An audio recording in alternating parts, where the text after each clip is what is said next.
ಕೂಡಲೇ ಟೌನ್ಶಿಪ್ ಯೋಜನೆ ಕೈ ಬಿಡಬೇಕು. ರೈತರ ವಿರುದ್ಧ ಹೋದ್ರೆ ಸರ್ಕಾರ ಉಳಿಯಲ್ಲ. ಕೇಂದ್ರ ಸಚಿವ ಎಚ್.ಡಿ. ಕುಮಾರಸ್ವಾಮಿ ಎಚ್ಚರಿಕೆ ಕೊಟ್ಟಿದ್ದಾರೆ.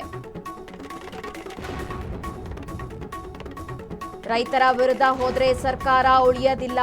ಕೇಂದ್ರ ಸಚಿವ ಎಚ್.ಡಿ. ಕುಮಾರಸ್ವಾಮಿ ಎಚ್ಚರಿಕೆ ಕೊಟ್ಟಿದ್ದಾರೆ ಸರ್ಕಾರಕ್ಕೆ.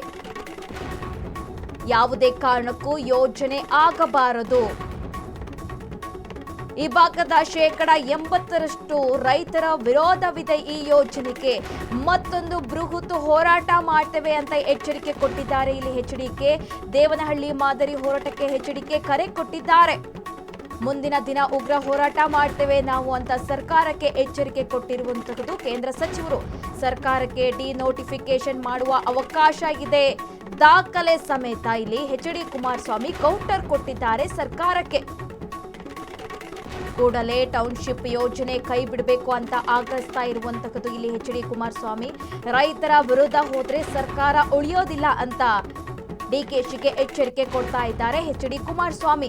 ಯಾವುದೇ ಕಾರಣಕ್ಕೂ ಈ ಯೋಜನೆ ಆಗಬಾರದು ಅಂತ ಇಲ್ಲಿ ಆಕ್ರೋಶ ವ್ಯಕ್ತಪಡಿಸ್ತಾ ಇದ್ದಾರೆ ಎಚ್.ಡಿ. ಕುಮಾರಸ್ವಾಮಿ. ಈ ಸಂಬಂಧಪಟ್ಟಂತೆ ಇವತ್ತು ಸುದ್ದಿಗೋಷ್ಠಿ ಹಮ್ಮಿಕೊಂಡಿದ್ರು. ಈ ಸಂದರ್ಭದಲ್ಲಿ ಮಾತನಾಡುವಾಗ ರೈತರ ವಿರುದ್ಧ ಹೋದ್ರೆ ಸರ್ಕಾರ ಉಳಿಯೋದಿಲ್ಲ. ಈ ಯೋಜನೆ ಕೈ ಬಿಡಲೇಬೇಕು. ಈ ಯೋಜನೆ ಆಗಬಾರದು. ಈ ಭಾಗದ 80% ರೈತರು ಈ ಬಗ್ಗೆ ವಿರೋಧ ವ್ಯಕ್ತಪಡಿಸ್ತಾ ಇದ್ದಾರೆ. ಸರ್ಕಾರಕ್ಕೆ ಡಿನೋಟಿಫಿಕೇಶನ್ ಮಾಡುವ ಎಲ್ಲ ಅವಕಾಶ ಇದೆ. ಹಾಗಾಗಿ ಈ ಯೋಜನೆ ಆಗಬಾರದು, ಕೈ ಬಿಡಬೇಕು ಅಂತ ಇಲ್ಲಿ ಆಕ್ರೋಶ ವ್ಯಕ್ತಪಡಿಸಿದ್ದಾರೆ. ಹಾಗೆ ಹೋರಾಟದ ಎಚ್ಚರಿಕೆ ಕೊಟ್ಟಿರುವುದು ಎಚ್.ಡಿ. ಕುಮಾರಸ್ವಾಮಿ.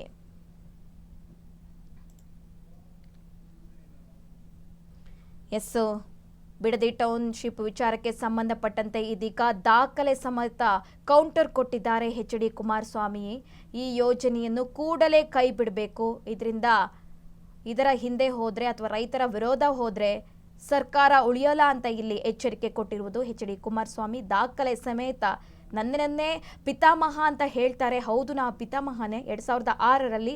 ಆದರೆ ಈಗ ಈ ಯೋಜನೆ ಕೈ ಬಿಡಬೇಕು. ಯಾಕಂದರೆ ಆ ಭಾಗದ 80% ರೈತರು ಈ ಯೋಜನೆಯ ವಿರೋಧ ಇದ್ದಾರೆ. ಹಾಗಾಗಿ ದೇವನಹಳ್ಳಿಯ ಮಾದರಿಯ ಹೋರಾಟಕ್ಕೆ ನಾವು ಮತ್ತೆ ಸಜ್ಜಾಗಿದ್ದೇವೆ. ಈ ಯೋಜನೆಯನ್ನು ಇಲ್ಲೇ ಕೈ ಬಿಡಬೇಕು, ಕೂಡಲೇ ಕೈ ಬಿಡಬೇಕು ಅಂತ ಇಲ್ಲಿ ಆಕ್ರೋಶ ವ್ಯಕ್ತಪಡಿಸ್ತಾ ಇರುವಂತಹದ್ದು ಎಚ್.ಡಿ. ಕುಮಾರಸ್ವಾಮಿ.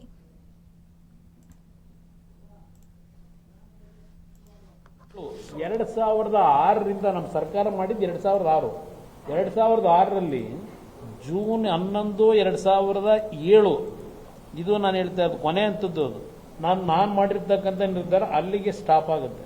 ಇಲ್ಲಿ 2005ರಲ್ಲಿ SCZದು ಇಡೀ ದೇಶದಲ್ಲಿ ಆಗಬೇಕು ಅಂತೇಳಿ ಕೇಂದ್ರದಲ್ಲಿ ಅವತ್ತು UPA ಸರ್ಕಾರ ಅವರು ಡೈರೆಕ್ಷನ್ ಕೊಡ್ತಾರೆ ಇಡೀ ದೇಶದ ಎಲ್ಲ ರಾಜ್ಯದ ಮುಖ್ಯ ಕಾರ್ಯದರ್ಶಿಗಳಿಗೆ.